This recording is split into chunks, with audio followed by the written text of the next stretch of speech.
थकित को शांति का वचन। भाई भगत सिंह के द्वारा जनवरी 20। मनुष्य अपने आप को जांच ले। पहला कुरिन्थियों 11 अध्याय का 28 पद। प्रभु के दिन पर हम प्रभु की मेज के चारों ओर इकट्ठा होते हैं। याद रखें, यह प्रभु की मेज है, ना कि किसी मनुष्य की मेज।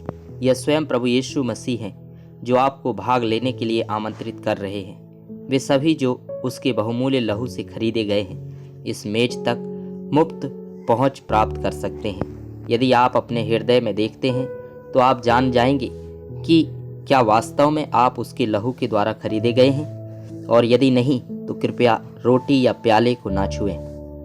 भले ही वे आपको दिए गए हों, ये चीज़ें केवल उनके लिए हैं जो नया जन्म लेते हैं और उनके जीवित शरीर कलीसिया का हिस्सा हैं।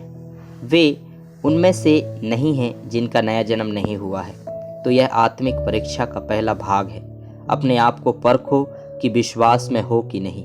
दूसरा कुरिन्थियों 13 अध्याय का 5 पद। यह मेज हमें हमारे प्रभु यीशु मसीह की मृत्यु की याद दिलाती है और उसकी मृत्यु की यह हमें क्रूस पर की गई शक्तिशाली और अनंत विजय की भी याद दिलाती है। हमारा प्रभु चाहता है कि हम में से हर एक के पास विजय का जीवन हो, और उसने अपने तोड़े हुए शरीर में उसका हर प्रावधान किया है और हमें प्रचुर मात्रा में जीवन का आनंद लेने के लिए अपना रक्त बहाया है। जब हम रोटी और कटोरे में भाग लेते हैं तो हम उसके द्वारा विजय को पाते हैं। हमें यह भी याद दिलाया जाता है कि इसे खाने से पहले हमें शुद्ध रहना होगा। हम कई वर्षों से भाग ले रहे हैं, लेकिन फिर भी हमें हर अवसर पर अपने आप को जांचना चाहिए। कहीं ऐसा ना हो कि हम अशुद्ध हों, कहीं ऐसा ना हो कि हम अयोग्य रूप से भाग लें। क्योंकि इसलिए जो कोई अनुचित रीति से प्रभु की रोटी खाए या उसके कटोरे में से पिए, वह प्रभु की देह और लहू का अपराधी ठहरेगा। पहला कुरिन्थियों 11 अध्याय का 27 पद। क्या हम उसके सामने शुद्ध और योग्य हैं? इसलिए हमें भाग लेने से पहले अपने आप को जांचना चाहिए। क्या हम सब बातों में उसकी आज्ञा का पालन कर रहे हैं? क्या हमारे और प्रत्येक साथी विश्वासी के बीच कोई झगड़ा है? क्या कोई ईर्ष्या या कलह है? क्या कोई असहमति या अशांति है?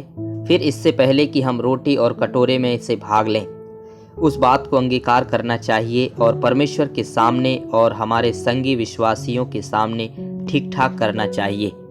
उस डाह और ईर्ष्या को अंगीकार करके लहू के नीचे लाना चाहिए कि घृणा या असहमति को प्रकाश में लाया जाना चाहिए और निपटाया जाना चाहिए और ठीक किया जाना चाहिए। हमारे जीवन से हर कमजोरी दूर हो सकती है, हर मलिनता को उसके लहू से धोया जा सकता है और हर पिछली हानि को स्वयं को दीन करके पुनः प्राप्त किया जा सकता है। जब हम उसकी मृत्यु को स्मरण करते हैं, हम यह भी स्मरण करते हैं कि हम भी पाप के लिए मर चुके हैं और हमें उसकी आज्ञा मानने के लिए स्वयं को दासों के रूप में समर्पित करना चाहिए। रोमियो की पत्री 6 अध्याय का 16 से 19 पद।